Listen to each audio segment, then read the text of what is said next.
Hello friends, आप सभी का फिर से स्वागत करते हैं हमारे चैनल ज्योति फन ब्लॉग पर। तो आप सभी देख रहे हैं जुनून या पागलपन भाग 37। इससे पहले इस कहानी के 36 भाग अपलोड हो चुके हैं चैनल पर। प्लीज़ आप सभी लोग वो भाग ज़रूर पढ़ लीजिएगा। तो आप सब ने अब तक पढ़ा था, अवनी और रणवीर दोनों ही शांति हाउस आते हैं, जहाँ पर सारी फैमिली उन दोनों को एक दूसरे की बाहों में देखकर काफ़ी ज़्यादा हैरान हो जाती है। तभी जीत जी अपनी पत्नी रचना से बात करते हुए बोलते हैं कि रणवीर की बाहों में पहली बार किसी लड़की को देखा है, नहीं तो वो तो लड़कियों से दूर ही रहता है। तभी रचना जी कुछ बोलती हैं और दोनों ही कहते हैं वो जिक्र कभी उनके सामने मत आए। अब देखते हैं आगे रणवीर का रूम। रणवीर ने अवनी को बेड पर लेटाया और अवनी नींद में ही थी। उसने अवनी को अच्छे से ब्लैंकेट से कवर किया और फिर उसके फॉरहेड पर किस करके वहां से वॉशरूम की तरफ चला गया। तो रणवीर वहां से जाने के बाद अवनी की नींद एकदम से खुली। तो अवनी बेड पर उठकर बैठ गई और उसने अपने हाथ से अपनी आंखों को मलते हुए इधर उधर देखा। तभी उसने सामने देखा जो अवनी की आंखें एकदम से हैरानी से बड़ी हो गई। रणवीर के रूम का थीम पर्पल और वाइट था, जो अवनी का भी फेवरेट कलर था। और ये रूम रणवीर के पैलेस वाले रूम से भी बहुत ज़्यादा बड़ा और खूबसूरत भी था। यहाँ की हर चीज़ किसी प्रिंस के कमरे की तरह ही सजाई गई थी। तो अवनी की एक ख्वाहिश की थी, उसका हस्बैंड एक प्रिंस चार्मिंग की तरह ही होना चाहिए। तो अवनी के चेहरे पर एकदम से मुस्कान आ गई और वो बेड पर उठकर खड़ी हो गई और चहकते हुए बोली, वाओ, ये तो किसी राजकुमार के कमरे की तरह ही लगता है। कितना ज़्यादा खूबसूरत है ये कमरा। लेकिन हम यहाँ पर और रणवीर कहाँ पर है? तो अवनी अभी बोल ही रही थी कि तभी वहाँ पर रणवीर अचानक से आ गया। वो अभी अभी नहाकर आया था और उसके हाथ में एक टॉवल था और अपनी कमर पर उसने एक टॉवल को लपेटा हुआ था। तो अवनी जो अभी तक बस काफ़ी ज़्यादा चहक रही थी, वो अब रणवीर को एकटक निहारी जा रही थी और उसका यूँ देखना रणवीर को काफ़ी ज़्यादा अच्छा लग रहा था। वो अवनी की तरफ धीरे धीरे बढ़ने लगता है। तो अवनी अभी भी बस उसे ही देख रही थी। रणवीर एकदम से उसके करीब आया और अवनी को अपनी तरफ खींचा, जिससे अवनी सीधा रणवीर के चेस्ट से जा लगी और अवनी घुटनों के बल रणवीर के ऊपर झुकती है और फिर उसके दोनों हाथ रणवीर के कंधा पर आ जाते हैं। रणवीर ने उसे कमर से थाम रखा था और रणवीर मुस्कुराते हुए अवनी को देख रहा था। अवनी के लिप पर छोटी सी किस कर बोलता है कि जान, आप इतनी जल्दी कैसे उठ गई? मैं तो आपको सुला कर गया था ना। तो आपको कुछ चाहिए हो तो आप हमें बता सकती हैं। पहले आप हमें बताओ कि आपको कहीं कुछ हर्ट तो नहीं हो रहा है। तो अवनी रणवीर के सवाल पर बस उसे देखते हुए बोलती है कि हम ठीक हैं, पर हमें बहुत ही तेज भूख लगी है रणवीर। रणवीर अवनी की बात सुनकर उसके बालों को सहराते हुए बोलता है कि जान, आप फ्रेश हो जाइए, फिर खाना आ जाएगा। फिर हमें भी नीचे जाना है, सबसे मिलना जो है आपको। रणवीर की बात पर अवनी कुछ भी नहीं बोली और रणवीर वहां से बाहर की तरफ बढ़ गया। तो अवनी भी सीधा वॉशरूम की तरफ चली गई फ्रेश होने के लिए। अब तक रणवीर के साथ रहते रहते अवनी को लग्जेरियस लाइफ जीने की थोड़ी बहुत तो आदत हो ही गई थी। तभी कुछ देर बाद अवनी फ्रेश होकर बाहर आई। रणवीर ने एक वी शेप शर्ट और पैंट पहन रखी थी, तभी जिसमें वो काफ़ी ज़्यादा हैंडसम लग रहा था। रणवीर ने अवनी से कहा कि जान, मॉम का कॉल आया था, वो चाहती है कि लंच का टाइम हो गया है, तो हम अभी नीचे जाकर खाना खाएं। क्या आप? बस रणवीर ने इतना ही बोला था कि तभी रणवीर की बात पर अवनी धीरे से बोलती है कि रणवीर, क्या आपके दादाजी भी नीचे होंगे? हमें बहुत ज़्यादा डर लग रहा है। अवनी की बात सुनकर रणवीर अवनी को गले लगाकर बोलता है कि नहीं, वो नहीं है, वो किसी काम से अभी बाहर गए हैं। रणवीर ने अवनी को गले लगाया था। तभी थोड़ी देर ऐसे ही रुककर रणवीर अवनी से अलग हुआ और बोला, चलें।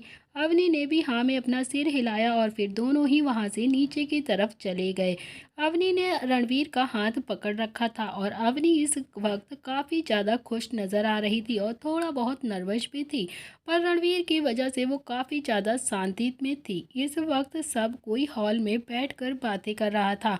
तो अवनी सबको देखकर थोड़ा सा रणवीर के पीछे हो जाती है। तो अवनी को डरता देख रणवीर ने उसे कमर से होल्ड कर लिया और आगे चलने लगा। तभी सबकी नज़र जब रणवीर और अवनी पर जाती है तो काफ़ी ज़्यादा हैरानी से उन्हें देखने लगते हैं।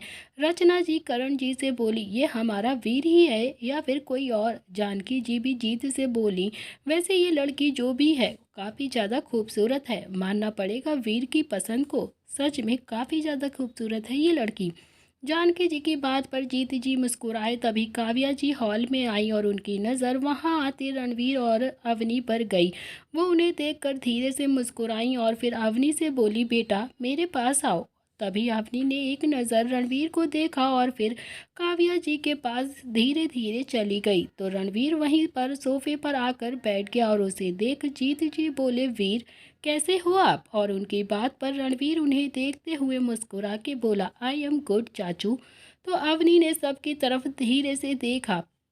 काव्या जी ने सबकी तरफ एक एक करके कहा कि बेटा ये जीत है और रणवीर के बड़े चाचा और वो उनकी पत्नी जानकी, ये करण है छोटे चाचा और ये उनकी पत्नी रचना। अवनी ने सबको देखा और फिर अपने हाथ जोड़े के प्यारी सी आवाज़ में सबको नमस्ते कहा। तो अवनी की आवाज़ सुनकर वहाँ अनिका आ जाती है और अवनी के गले लग गई। वो अवनी से धीरे से बोलती है कि मेरा नाम है अनिका और आपका? तो अवनी उसके इस एक्शन से काफ़ी ज़्यादा हैरान थी, पर वो मुस्कुरा कर बोलती है कि मेरा नाम अवनी है। तभी रणवीर अवनी की तरफ देखकर बोलता है कि जान आपने अपना पूरा नाम नहीं बताया। रणवीर की बात सुनकर अवनी ने थोड़ा सा नर्वस होकर सबके सामने देखकर कहा कि माफ़ करिए, मेरा नाम है अवनी रणवीर राय, मैं हूँ रणवीर की पत्नी। अवनी की बात सुनकर सब एकदम से शॉक होकर एकदम से इधर उधर देखने लगे, पर रणवीर के चेहरे पर मुस्कान आ गई। अनिका हैरानी से चिल्लाकर बोली, ओ माय गॉड, आप ब्रो की वाइफ हो, मतलब मेरी भाभी? तो अनिका की आवाज़ से सब होश में आए और फिर रणवीर अपनी जगह से उठा और अवनी की तरफ बढ़ चला। उसने अवनी का हाथ पकड़ा और फिर बड़े चाचा और चाची का आशीर्वाद लेने के लिए उसे लेकर बढ़ा।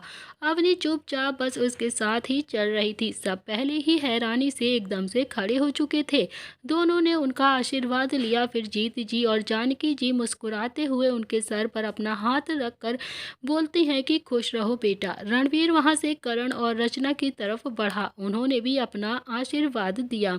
रचना जी अवनी को गले लगाकर बोलती हैं कि सदा खुश रहो बेटा। करण जी ने भी प्यार से उनके सर पर हाथ फेर कर कहा कि हमेशा खुश रहो बेटा। रणवीर ने अवनी को देखा और फिर सबसे कहा कि ये है मेरी जान अवनी रणवीर राय, हमने कोर्ट मैरिज की है और मैं चाहता हूँ कि आप सब हमारे बारे में जानें और आप सब जान भी चुके होंगे और इसीलिए हम यहाँ पर आए हैं आप सबको मिलवाने के लिए। जानकी जी रणवीर की बात पर बोलती है कि वीर तुमने शादी कर ली और हमें बताया भी नहीं। उनकी बात पर करण जी बोलते हैं कि हाँ वीर, क्या हम इतने भी पराये हो गए थे तुम्हारे लिए जो तुमने हमें बताना ज़रूरी भी नहीं समझा? रणवीर उनकी बात पर बोला कि हमने सिर्फ कोर्ट मैरिज की है चाचा चाची, शादी हम आप सबके साथ और आप सबकी आशीर्वाद मौजूदगी में ही करना चाहते हैं। तभी रणवीर की बात सुनकर अनिका का दिमाग अचानक से खटक गया और वो हैरानी से बोलती है कि ब्रो कि भाभी वही लड़की है जिसे आप उसकी अधूरी बात सुन।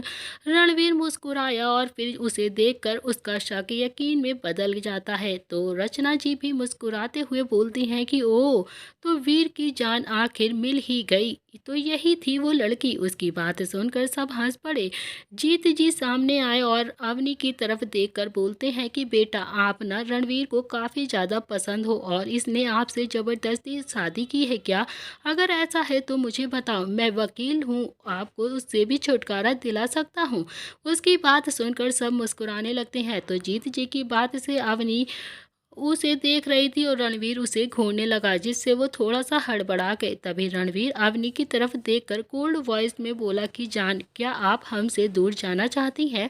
चाचा जी को बता दीजिए। रणवीर की बात सुनकर अवनी सहम सी गई और उसने जल्दी से ना में अपना सिर हिलाया और ये देखकर काव्या जी रणवीर से बोलती हैं कि रणवीर तेरे ओवर पॉजिटिव होने से कितना ज़्यादा डर रही है ये देख तो ज़रा, और तुझे कितना प्यार करती है ये तुझे पूछने की ज़रूरत नहीं है, तू जानता है उसे, वो भी बहुत ही अच्छी तरीके से। समझा, अब इससे एक सवाल भी नहीं करेगा। जीत जी रणवीर की तरफ देखकर बोलते हैं कि वीर, मैं मजाक कर रहा था, बच्चे सीरियस होने की बिल्कुल ज़रूरत नहीं है। उनकी बात सुनकर रणवीर ने शांति से कहा कि मॉम, जान को भूख लगी है। उनकी बात पर रचना जी बोलती हैं कि अरे, पहले बताना चाहिए था ना बेटा, ऐसे तो सबकी बातें और सवाल कभी भी ख़त्म नहीं होंगे। चलो जल्दी से खाना खा लो।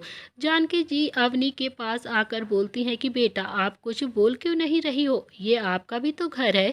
चलिए सब वहाँ पर चलकर बातें करते हैं और फिर खाना भी तो खाना है। उनकी बात सुनकर अनिका अवनी के पास आकर बोलती हैं कि भाभी, आप मेरे साथ चलो, मुझे आपसे बहुत सारी बातें करनी है। तभी तीनों लेडीज अवनी को लेकर जाने लगी। रणवीर उन्हें जाता देख करण जी और जीत जी से बोलता है कि चाचू, मुझे आप दोनों से कुछ इम्पोर्टेंट बात करनी है, क्या हम स्टडी रूम में चल सकते हैं। रणवीर की बात पर जीत और करण दोनों ही हाँ में अपना सिर हिलाते हैं और बोलते हैं हाँ बेटा, क्यों नहीं। वो वहाँ से जाने लगे। तभी रणवीर अपने कदम रोक कर बोला कि 1 मिनट, आप चलो, मैं अभी आता हूँ। उसकी बात पर उन्होंने भी कुछ ना समझी में अपना सिर हाँ में हिलाया और फिर वहाँ से जाने लगे। रणवीर वहां से अवनी के पास आया और सब उसे काफ़ी ज़्यादा कन्फ्यूजन से देख रहे थे। तभी काव्या जी जानती थी कि रणवीर जरूर कुछ ना कुछ बेशर्म वाली हरकत करने ही वाला है, इसीलिए उन्होंने अवनी को पीछे खींचकर कहा कि क्या है वीर, कुछ काम था क्या तुझे, तू क्यों हमारे पीछे आ रहा है, तू मुझे बताओ, मैं कर दूंगी। काव्या जी की बात सुनकर सब उन्हें ही देख रहे थे। तभी रणवीर अपनी मॉम की बात सुनकर थोड़ा सा परेशान हो गया और वो अपनी मॉम की तरफ देखते हुए बोला, मॉम यू नो इट्स कि मुझे क्या चाहिए, प्लीज आप तो समझ ही सकती हो कि आपका बेटा यहाँ पर क्यों आया है। रणवीर की बात आपने भी सुन रही थी, तो वहीं आज पहली बार रणवीर किसी से इतना ज़्यादा रिक्वेस्ट करता देख सब कोई हैरान था और अपनी आंखें फाड़े बस उसे ही देख रहे थे। अवनी बस चुप थी तो रणवीर उसे ही देख ही जा रहा था। रणवीर ने अपने हाथों की मुट्ठियां बनाई और बोला, मॉम जान से कुछ बात करनी है हमें, प्लीज हमें बात कर देने दीजिए। रणवीर की बात सुनकर सब उसे घूर रहे थे, तो वहीं अवनी को रणवीर की बात से काफी शर्म आ रही थी और वो सबके सामने कैसे बोल सकती थी। वो घबराते हुए अपनी नजरें इधर उधर करने लगती है। तो अनिका उसे देख रही थी, वो उसके कान में धीरे से बोलती है कि भाभी, लगता है ब्रो आपसे 1 मिनट भी दूर नहीं रह सकते हैं, कुछ ज़्यादा ही प्यार करने लगे हैं आपसे, ज़रूर वो आपको काफ़ी ज़्यादा परेशान करते ही होंगे। अनिका की बात सुनकर अवनी अपनी ड्रेस को कसकर पकड़कर नीचे देखने लगती है, तो उसका चेहरा शर्म से पूरी तरह से अब लाल हो चुका था, जिससे उसकी खूबसूरती काफ़ी ज़्यादा बढ़ गई थी। तो ऊपर से उसके गुलाबी होंठ जो थोड़े से सूजे हुए थे, उसे वो हौले से काट रही थी, जिसे रणवीर काफ़ी ज़्यादा अच्छे से नोटिस कर रहा था। तो काव्या जी रणवीर को देखकर बोलती हैं कि वीर, कभी तो उसे अकेले छोड़ दिया कर, हमेशा बस उसके आगे पीछे घूमा करता है, हर वक्त उसके साथ रहना ज़रूरी है क्या तेरा।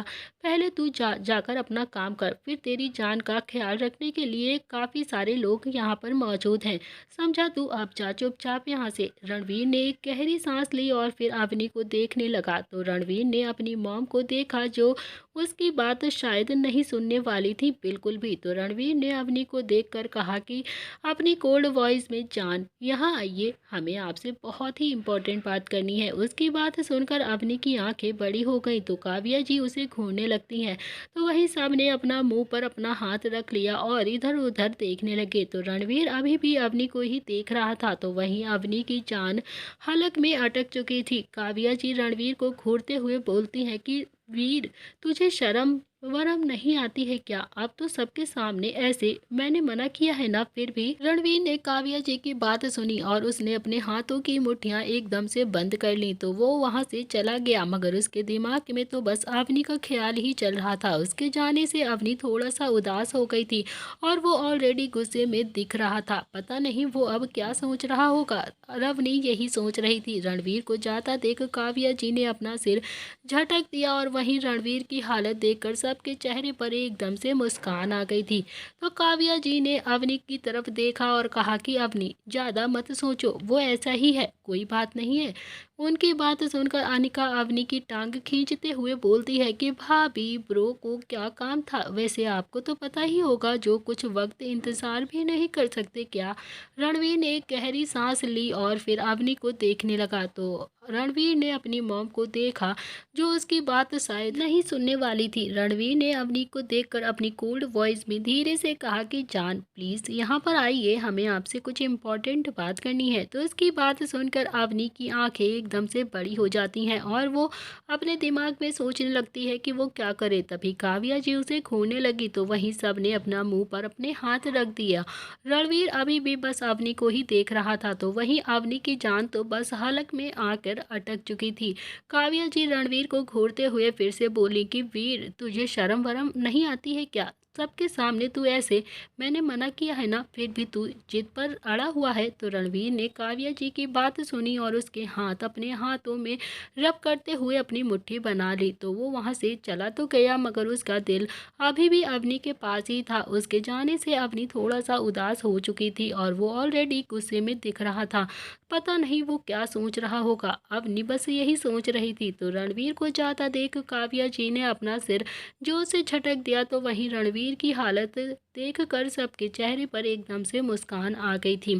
काव्या जी ने अवनी की तरफ देखकर कहा कि अवनी ज़्यादा मत सोचो, वो ऐसा ही है। और उनकी बात सुनकर अनिका भी अवनी की टांग खींचते हुए बोलती है कि ब्रो का क्या काम हो सकता है, वैसे भाभी जो कुछ वक्त इंतजार भी नहीं कर सकते हैं आपके बिना। अवनी ने भी उसकी बात सुन कुछ भी नहीं बोला तो जानकी जी अवनी को देखकर बोलती है, अनी परेशान क्यों कर रही है तू उसे? वो पहले ही कुछ नहीं बोल रही है, कितना ज़्यादा उदास हो चुकी है देख। रचना जी अवनी के सिर पर हाथ रखकर बोलती हैं कि अनी, तेरी भाभी को बहुत तेज भूख लगी है, जा जाकर उसे खाना दे और उसे अभी परेशान बिल्कुल भी मत कर। वैसे भी तेरे भाई को देखकर तो ये पता चल ही गया है कि वो अवनी को कितना ज़्यादा परेशान करता होगा और कितनी ज़्यादा केयर करता है वैसे रणवीर अवनी की। काव्या जी सबको देखकर बोलती हैं कि ठीक है चलो चलते हैं, भूल तो मुझे भी भूख लगने लगी है। और उनकी बात सुनकर सब किचन की तरफ जाने लगती हैं। तो अवनी के दिल में अभी भी बस रणवीर का ही ख्याल चल रहा था। इधर स्टडी रूम में इस वक्त ईरा, एली और अमन वहां पर कुछ काम कर रहे थे जो बहुत ही ज़्यादा बिजी लग रहे थे। तभी वहां पर एकदम से जीत जी और करण जी और रणवीर भी आ जाते हैं और उन्हें देखकर उन तीनों ने अपना सिर नीचे की तरफ ग्रीट किया और फिर सब वहां पर आकर बैठ गए। तो रणवीर ने सोफे पर बैठकर एली को देखकर कहा कि एली, नीचे जाओ और जान को उसकी दवाई दे दो वरना वो भूल जाएगी।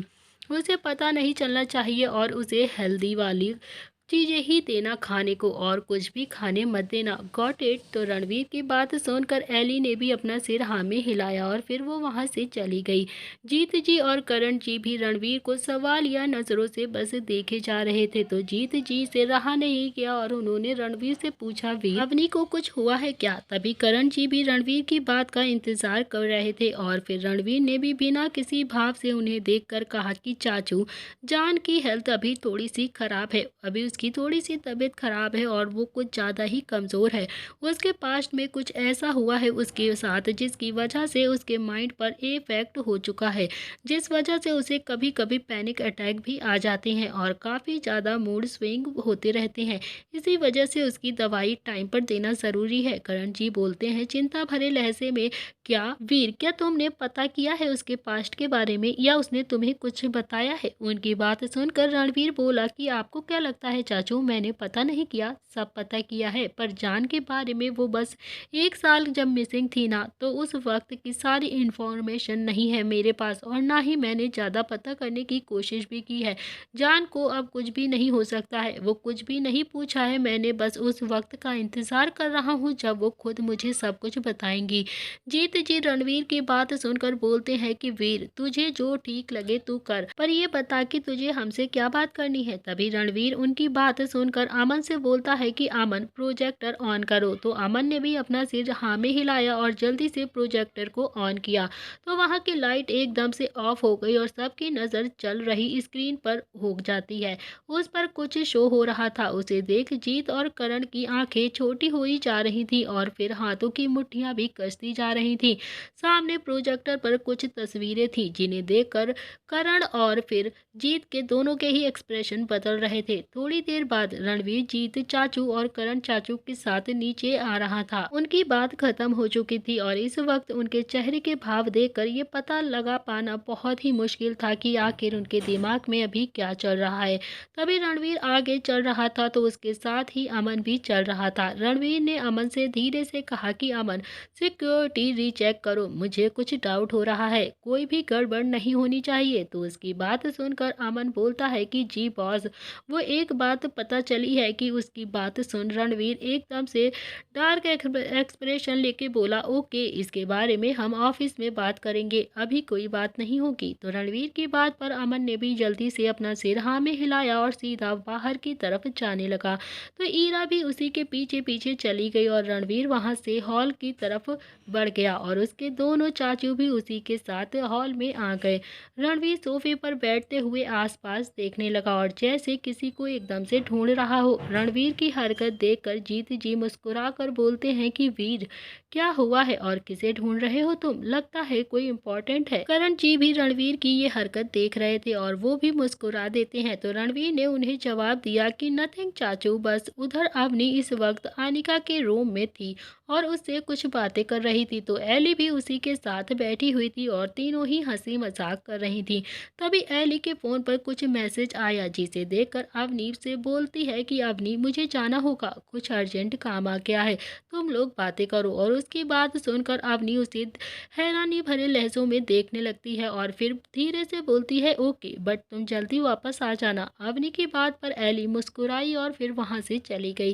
तो उसके जाने के बाद अनिका बोलती है कि भाभी, क्या आप और ब्रो एक दूसरे को पहले से जानते थे या फिर एक दूसरे के साथ पढ़ाई करते थे? तो उसकी बात सुनकर अवनी थोड़ा सा शर्माते हुए बोली कि नहीं, हमें मिले हुए बस 2 महीने ही हुए हैं, लेकिन वो मुझे 2 सालों से जानते हैं। अनिका काफी ज्यादा हैरान होकर बोलती है, क्या इसका मतलब आप ब्रो की वही पसंद हो जिसके लिए ब्रो शादी नहीं करना चाहते थे और दर बदर बस पागलों की तरह ढूंढते थे? वाह, ये तो कमाल ही हो गया, अब मजा आएगा। अनिका की बात पर अवनी काफी ज्यादा कंफ्यूजन से उसे देखते हुए बोलती है, क्या मतलब है तुम्हारा? मैं कुछ समझी नहीं। तो अवनी की बात पर अनिका मुस्कुराने लगी और वो कुछ सोच रही थी जिससे उसके चेहरे पर एक्साइटमेंट साफ देखी जा सकती थी। तो अवनी भी उसे गौर से नोटिस कर रही थी। तो अनिका ने अवनी का हैरानी भरा चेहरा देखकर धीरे से कहा कि भाभी, आप ना ज्यादा मत सोचो, मैं तो बस ऐसे ही कुछ भी बोला करती हूँ, तो मेरी बातों पर ज्यादा ध्यान मत दो। अनिका की बात पर अवनी बोलती है कि तुम मुझे अवनी कह सकती हो, वैसे भी तुम मुझसे बड़ी हो उम्र में, तो आपका हक बनता है, आप मेरा नाम लेकर भी मुझे बोल सकती हो। तो अनिका अवनी की बात पर धीरे से बोलती है कि हाँ, मैं आपसे 1 साल बड़ी हूँ, पर आप रिश्ते में तो मुझसे काफी बड़ी हो ना। तो कुछ देर रुक कर अनिका अचानक ही किसी चीज को घूरते हुए बोलती है अवनी की तरफ देखकर, 1 सेकेंड 1 सेकेंड, भाभी आपकी गर्दन पर ये निशान कैसे? ओहो, मुझे तो कुछ और ही लगता है। तो अनिका की बात सुनकर अवनी एकदम से हड़बड़ा गई और उसके गाल शर्म से लाल हो गए और उसे समझ नहीं आया कि वो अनिका की बात का क्या जवाब दे। इधर किचन में अभी काव्या जी, जानकी जी और रचना जी तीनों ही किचन का कुछ काम कर रही थी। तो उनके चेहरे पर एकदम से मुस्कुराहट थी जो कोई भी देखकर बता सकता था कि वो तीनों ही खुश हैं। रचना जी काव्या जी की तरफ देखकर बोली, दीदी, अवनी ना काफी ज्यादा खूबसूरत है, पता नहीं वीर को कहाँ से इतनी प्यारी सी बच्ची मिली है। उनकी बात पर जानकी जी बोलती हैं कि हाँ, सच में दीदी, बहुत ही सुंदर है अवनी और बहुत प्यारी भी है, उसकी आवाज़ कितनी सॉफ्ट है, वो कुछ ज़्यादा ही छोटी है रणवीर से, सिर्फ 21 साल की ही तो है। काव्या जी दोनों को तरफ देखते हुए बोलती हैं, तो क्या हुआ, वो रणवीर की जान है और प्यार में कोई भी एज मैटर नहीं करती है। और ये बात तुम कह रही हो जानकी, जबकि तुम खुद एक लॉयर हो और फिर तुम्हारी भी तो कम उम्र में शादी हो गई थी, तो फिर तुम ये कैसे बोल सकती हो? तो जानकी जी भी बोलती हैं कि दीदी, तब वक्त कुछ और था, लेकिन इस बच्ची की मासूमियत और उसका चेहरा देखकर ऐसा लगता है कि काफ़ी ज़्यादा डरती है वो वीर से, कहीं वीर ने ज़बरदस्ती तो उसको अपने साथ नहीं रखा है। तो रचना जी भी जानकी जी का साथ देते हुए बोलती हैं कि हाँ दीदी, मुझे भी कुछ ऐसे ही लग रहा है, आपने देखा नहीं कि वो किस तरह से डरी हुई थी, और उस वक्त रणवीर जब गुस्से में था तो मैंने भी देखा था। अवनी काफ़ी ज़्यादा घबरा गई थी कि उस वक्त उन दोनों की बातें सुनकर काव्या जी थोड़ा सा मुस्कुराती हैं और फिर बोलती हैं कि मुझे पता है कि तुम दोनों को अवनी की काफ़ी ज़्यादा चिंता हो रही है, मगर ऐसा कुछ भी नहीं है। और जैसा रणवीर का नेचर है उस हिसाब से स्वाभाविक है कि तुम ऐसा सोचोगी, पर मेरा यकीन मानो, अवनी और वीर एक दूसरे से बहुत ज़्यादा प्यार करते हैं और एक दूसरे से बहुत ज़्यादा खुश भी है। हाँ, अवनी थोड़ा सा डर जाती है वीर से, पर उसके चलते वो प्यार करना भी नहीं भूलती है। तो अवनी जान है वीर की और वो उसे कुछ भी नहीं कर सकता है, गलती से भी नहीं, क्योंकि अवनी से काफ़ी प्यार करता है रणवीर। मैंने देखा है जब मैं वहाँ पर थी, वीर किस तरह से उसका ख्याल रखता था। और अगर तुम दोनों को मुझ पर यकीन ना हो तो मैं तुम्हें एक डेमो भी दे सकती हूँ। तो काव्या जी की बात सुनकर दोनों ही काफ़ी ज़्यादा कंफ्यूज हो गई थी और काव्या जी को देखने लगती हैं कि आखिर काव्या जी क्या दिखाना चाहती हैं। और इस वक्त काव्या जी के दिमाग में कुछ तो चल रहा है, वो कुछ तो करने वाली थी जो रणवीर और अवनी से ही जुड़ा हुआ था, मगर क्या वो दोनों ही नहीं समझ पा रही थी। इधर हॉल में इस वक्त रणवीर और दोनों चाचा हॉल में बैठे हुए कुछ बातें कर रहे थे। तो एक मेड उन्हें पानी दे रही थी, तो वहीं रणवीर की नजरें तो बस अभी भी किसी को ढूंढ ही रही थी। उसकी शक्ल देखकर जीत जी और करण जी दोनों ही एक दूसरे को देखकर उन दोनों के ही चेहरे पर एकदम से मुस्कुराहट आ गई। तभी रणवीर को देखकर ईरा भी आते हुए उन्हें देखकर मुस्कुरा रही थी। तभी एली को देखकर रणवीर ने उसे कड़क आवाज में कहा कि एली, जान कहाँ पर है। तो रणवीर की बात सुनकर ईरा ने जवाब दिया कि सर वो मैम अनिका मैडम के साथ उनके रूम में है और अभी हम वहीं से आ रहे हैं। तो उसकी बात सुनकर रणवीर ने कुछ भी नहीं कहा और अपनी नजरें नीचे कर ली। एली भी वहां से बाहर चली गई। तो जीत जी रणवीर से बोले, वीर क्या मैं एक बात पूछ सकता हूँ तुमसे। तो जीत की बात सुनकर रणवीर बिना किसी भाव के बोला कि आप क्या पूछना चाहते हैं चाचा। तो जीत जी की बात से रणवीर और करण जी ही उन्हें देख रहे थे और उनके सवाल का इंतजार कर रहे थे कि आखिर वो क्या पूछना चाहते हैं। तो रणवीर की नज़र महसूस कर जीत जी बोलते हैं कि वीर, तुम अवनी को जान क्यों कहते हो। अगर तुम्हें कोई आपत्ति ना हो तो तुम मुझे बता सकते हो। ये बात सुनते ही करण जी की आंखों में एकदम से क्यूरियोसिटी साफ झलक रही थी, तो वहीं रणवीर की आंखों में एक अलग ही इमोशन साफ दिख रहा था। रणवीर ने जीत जी की तरफ देखा और अवनी के बारे में सोचकर उनसे बोला कि चाचू, जिस दिन अवनी मुझे पहली बार मिली थी उस दिन मेरी कार में एक अटैक होने वाला था। तब अवनी की वजह से मुझे कोई चोट नहीं आई थी और उसी दिन मैंने अवनी को देखा था और मेरे दिल से बस एक ही आवाज़ आई, जान, जो कि अवनी को देखकर निकली थी, इसीलिए हम उसे जान कहते हैं। तो रणवीर की बात सुनकर जीत जी और करण जी मुस्कुराए और करण जी रणवीर की आंखों में अवनी के लिए प्यार साफ देखकर बोलते हैं कि वीर, कभी सोचा नहीं था कि हमारा चैंप प्यार जैसी चीज़ों पर भी यकीन कर सकता है। और उनकी बात सुनकर रणवीर मुस्कुराया और ये देखकर जीत जी बोले कि काफ़ी गहरा प्यार है। तभी तो डेविल के चेहरे पर मुस्कान आ गई। तो उनकी बात सुनकर सब एकदम से हंसने लगे। तभी किचन से काव्या जी और रचना जी भी आ रही थी। वो बिना रणवीर को देखे बस बातें करे जा रही थी। तो रचना जी काव्या जी से बोलती हैं कि दीदी, क्या ज़्यादा तकलीफ में है। उनकी बातों में सारे मर्द हैरान थे और उनकी बातों का गौर से सुनकर समझने की कोशिश कर रहे थे कि आखिर वो दोनों किसके बारे में बात कर रही हैं। तो उसी वक्त जानकी जी किचन से हल्दी वाला लेप लाते हुए बोलती हैं काव्या जी को आवाज देकर, अरे दीदी, इसे भी लेकर जाइए, आराम मिलेगा। तो जानकी जी की बात सुनकर रणवीर की आंखें एकदम से सिकुड़ गई और उनकी बातों से यह साफ लग रहा था कि किसी को तो जरूर चोट लगी है शायद। रचना जी ने भी जानकी जी के हाथों से वो लेप की कटोरी ली और तभी काव्या जी परेशान लहजे में बोलती हैं कि रचना, जल्दी चली जा, पता नहीं उसे कितनी ज़्यादा चोट लगी होगी। तो उनकी बात सुनकर सब अपनी अपनी जगह से उठते हैं और जीत जी काव्या जी से बोलते हैं, क्या हुआ भाभी, आप सब परेशान लग रही हैं। तभी करण जी भी आगे आकर बोलते हैं कि हाँ रचना, कुछ हुआ है क्या, तो किसी को चोट लगी है क्या।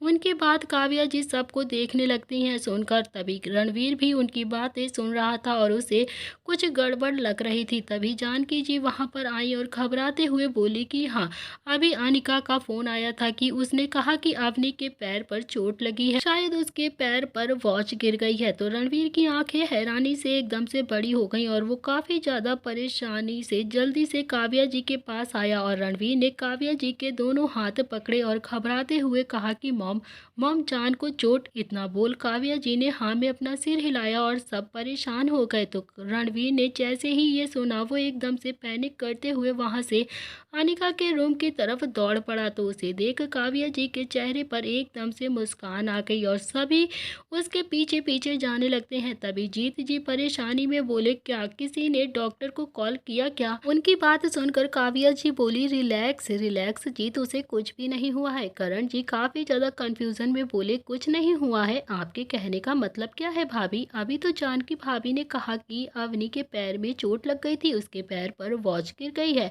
तो उनकी बात सुनकर काव्या जी धीरे से बोलती हैं कि हाँ, तुम्हें मैं सब कुछ बताती हूँ, अभी बस मेरे पीछे आओ, कुछ दिखाना है तुम्हें और कोई भी सवाल मत पूछना। उनकी बात सुनकर सब उनके पीछे पीछे जाने लगते हैं और सबके चेहरे पर कंफ्यूजन साफ झलक रही थी। सभी ये जानना चाहते थे कि आखिर ये सब कुछ क्या हो रहा है।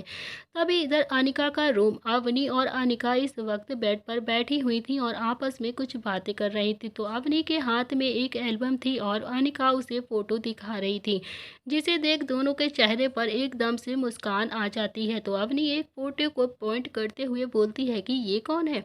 उसे देख अनिका थोड़ा सा हंसते हुए बोलती है कि ये तो ब्रो है और उनकी बचपन की पिक है ये। और ये सुन के ये रणवीर की तस्वीर है कि उसके चेहरे पर एकदम से शर्म और मुस्कान के मिले जुले हुए भाव आ जाते हैं। पर अनिका उसे देखकर कुछ पूछने ही वाली थी कि तभी अचानक से दरवाज़ा खुलता है और दोनों की नज़र उस तरफ चली गई। तो रणवीर भागते हुए अवनी के पास आया और उसे देखकर अनिका भी एकदम से खड़ी हो गई और बोली, ब्रो क्या हुआ है आप ऐसे? वो कुछ बोलता उससे पहले ही रणवीर ने अवनी को अच्छे से देखते हुए कहा कि जान, आप ठीक तो है ना? आपको चोट, प्लीज बताइए कि कहाँ लगी है आपको चोट? तो रणवीर की बात सुनकर दोनों ही एकदम से कंफ्यूज हो गई और अनिका कुछ बोलना चाह रही थी पर रणवीर की ऐसी हालत देखकर उससे कुछ भी नहीं बोला गया। रणवीर अवनी को चेक कर रहा था तो अवनी भी काफी ज्यादा परेशान होकर उसे देख रही थी। अवनी ने रणवीर के चेहरे को देखा, जिसके चेहरे पर अभी बेशुमार प्यार और डर साफ झलक रहा था उसके लिए, और वो एक पल के लिए अवनी को मुस्कुराहट आ जाती है पर वो रणवीर को और ज़्यादा परेशान नहीं देख सकती थी। तो उसने रणवीर के चेहरे को अपने हाथ में लिया और प्यार से बोला कि रणवीर, आप ये क्या कर रहे हैं? हम बिल्कुल ठीक है, हमें कोई चोट नहीं लगी है। आपको क्या हुआ है? आप ऐसे क्यों बिहेव कर रहे हैं? रणवीर को अवनी की बातों पर यकीन नहीं हो रहा था पर उसने उसकी दिलकश मुस्कान देखी तो उसको काफी सुकून मिल गया था और उसके शरीर पर कहीं भी चोट का निशान नहीं था और ना ही उसे कोई भी तकलीफ हो रही थी। तो रणवीर को भी कुछ समझ नहीं आ रहा था। रणवीर ने अपनी आंखें बंद की और उसे सब कुछ समझ आ गया था। तभी उसने अपनी आंखें खोली और अवनी को कसकर गले लगा लिया। अवनी जो रणवीर के बर्ताव से काफी ज्यादा कंफ्यूज हो चुकी थी, वो उसके अचानक से गले लगाने से काफी ज्यादा हैरान हो गई। तो रणवीर की पकड़ काफी ज्यादा मजबूत थी जिससे अवनी उसकी हालत समझ रही थी पर उसके हाथ रणवीर के हाथ पर नहीं गए थे। उसकी ये हरकत देख रणवीर सख्त लहजे में बोला, हग मी बैक जान। रणवीर की बात सुनकर अवनी सक पका गई और उसने रणवीर को गले लगा लिया। इस वक्त रणवीर अपने दोनों घुटनों पर बैठा हुआ था और उसका चेहरा अवनी के सीने से लगा हुआ था। अवनी का एहसास होते ही रणवीर की आंखें एकदम से बंद हो गईं और फिर अवनी को रणवीर की बाहों में सुकून मिल रहा था। तो वहीं बाहर खड़े सभी लोग हैरान थे पर उनके चेहरे पर मुस्कान थी जो रणवीर और अवनी को देखकर आई थी। उन्हें देखकर अनिका भी हैरानी से बोली, बड़ी माँ, ये ब्रो को क्या हुआ है? ये ऐसे इतने परेशान क्यों थे? तो अनिका की बात सुनकर काव्या जी मुस्कुराई और बोली, वो परेशान नहीं है अनी, ये प्यार है उसका जो इस वक्त वो महसूस कर रहा है। उनकी बात अनिका के समझ में तो नहीं आई पर बाकी सब अच्छे से समझ गए थे। वो ऐसे ही उनको देखते रहे और सबके चेहरे पर एक मुस्कान थी जो किसी बात से उन्हें तसल्ली दे रही थी। जानकी जी ने काव्या जी के कंधे पर हाथ रखकर कहा खुशी से, दीदी आप सच कह रही थी, कभी कहीं भी प्यार इंसान के लिए सब कुछ हो जाता है। तो उनकी बात से सहमत होते हुए जीत जी बोले, भाभी हमें ये तो नहीं पता कि आप ये सब क्या कर रही थी और क्या मकसद था आपका, पर एक बात की तसल्ली है कि रणवीर बदल रहा है। और रचना जी काव्या जी से मुस्कुराते हुए बोली, हाँ दीदी, बहुत वर्षों बाद वीर में ये बदलाव आया है और ये बदलाव शायद हमारे हंसते खेलते वीर को पहले जैसा बनाने के लिए अच्छा है। काव्या जी खुश थी पर उनकी बातों से उन्हें यकीन था कि वीर एक दिन पहले जैसा जरूर हो जाएगा, पर अभी उन्हें एक बात की चिंता थी। उन्होंने एक बात साबित करने के लिए अपने बेटे को डरा दिया था। तो शायद कभी कभी डर ज़रूरी होता है, पर यह डर ज़िंदगी में बहुत कुछ लेकर आता है। जैसे हालात इस वक्त है, उसके हिसाब से ये डर बहुत कुछ करवाएगा, जो अच्छा और बुरा दोनों ही हो सकता है। करीबन 5 मिनट अवनी को हक करने के बाद रणवीर अवनी से अलग हुआ, और जैसे ही अवनी अपनी आंखें खोलती है, उसे एहसास हुआ कि सारी फैमिली उसे ही देख रही है। तो अवनी की आंखें हैरानी से बड़ी हो गईं, और अगले ही पल उसने शर्म से अपनी नजरें नीचे फेर ली। ये देखकर सबके चेहरे पर मुस्कान आ गई, पर रणवीर को इस बात से कोई फर्क नहीं पड़ा, और उसने अवनी के चेहरे को पकड़कर और प्यार से पूछा, जान सच में आपको चोट तो नहीं लगी है, या फिर आप मुझसे कुछ छुपा रही हैं? अगर ऐसा है तो आपको पनिशमेंट मिलेगी। रणवीर की आवाज़ भले ही कम थी, पर अवनी पनिशमेंट के नाम से एकदम से सकपका गई। तभी सब लोग कमरे में आए, और काव्या जी रणवीर की बातों का जवाब देते हुए बोली, वीर वो ठीक है, तुम्हें इतना परेशान होने की ज़रूरत नहीं है। और उनकी बात सुनकर रणवीर खड़ा हुआ और काव्या जी की तरफ देखकर बोलता है कि मॉम प्लीज़ आगे से ऐसा मजाक बिल्कुल भी मत करिएगा। काव्या जी रणवीर को जवाब देते हुए बोलती हैं कि सॉरी वीर, पर ये ज़रूरी था, आगे से ऐसा नहीं करूँगी, प्रॉमिस। उनकी बात सुनकर रणवीर कुछ भी नहीं बोला, और अवनी अब तक अपनी जगह से खड़ी हो गई थी। और रणवीर ने सबको एक नज़र देखा तो अवनी का हाथ पकड़कर उसे वहां से लेकर जाने लगा। अवनी एक स्टैचू की तरह उसके साथ जा रही थी। तभी रणवीर को रोकते हुए काव्या जी बोलती हैं कि वीर, खाना रूम में भेजूं या फिर नीचे आकर खाएगा? तो उनकी बात सुनकर रणवीर बिना किसी भाव के बोलता है कि मॉम मुझे भूख नहीं है, पर आप जान के लिए खाना रूम में ही भेज दीजिएगा। उसकी बात सुनकर काव्या जी ने भी नासमझी में अपना सिर हिला दिया, पर अवनी झट से बोलती है कि थोड़ी देर पहले ही हम खाना खा चुके हैं। और उसकी बात सुनकर रणवीर कुछ नहीं बोला, बस उसे अपने साथ लेकर जाने लगा। तो अनिका के रूम में जीत जी अपना सिर झटक कर बोलते हैं कि ये बिल्कुल भी भाई साहब की तरह ही हो चुका है। उनकी बात सुनकर काव्या जी उन्हें खोने लगी। तभी काव्या जी जीत के कंधे पर अपना हाथ रखकर बोलती हैं कि नहीं भैया, ये तो भाई साहब से भी 2 कदम आगे बढ़ चुका है। उनकी बात सुनकर सब हंसने लगे, पर काव्या जी उन्हें घूरते हुए बोली, जीत करण काव्या जी को देखकर अनिका हंसते हुए बोलती है कि अब बड़ी माँ जो सच है वो सच ही रहेगा। ब्रो भाभी के लिए काफ़ी ज़्यादा पजेसिव है, बिल्कुल बड़े पापा की तरह। तो अनिका की बात पर काव्या जी बोलती हैं कि अनी कुछ ज़्यादा ही बोल रही हो बेटा तुम आजकल। उनकी बात पर अनिका ने अपनी जीभ को दांतों तले दबाते हुए बोला, सॉरी बड़ी माँ। उसकी हरकत देखकर काव्या जी उसे गले लगाकर प्यार से बोलती हैं कि कोई बात नहीं, पर आगे से ऐसा मत बोलना, ओके बेटा। अनिका ने भी जल्दी से अपना सिर हाँ में हिला दिया, और फिर सभी घर वाले आपस में काफ़ी खुशी खुशी बातें करते हुए नीचे हॉल में आ जाते हैं। तो दोस्तों, इसी के साथ इस कहानी का ये अध्याय हम यहाँ पर समाप्त कर रहे हैं। आखिर रणवीर का कौन सा राज है, और क्यों घर वाले उसे पहले जैसा देखने चाहते हैं? आखिर ऐसा क्या हुआ था रणवीर की ज़िंदगी में जो सभी घर वाले उसे इतना ज़्यादा शक पकाते रहते हैं? तो ये सब पता चलेगा आपको कहानी के अगले भाग में।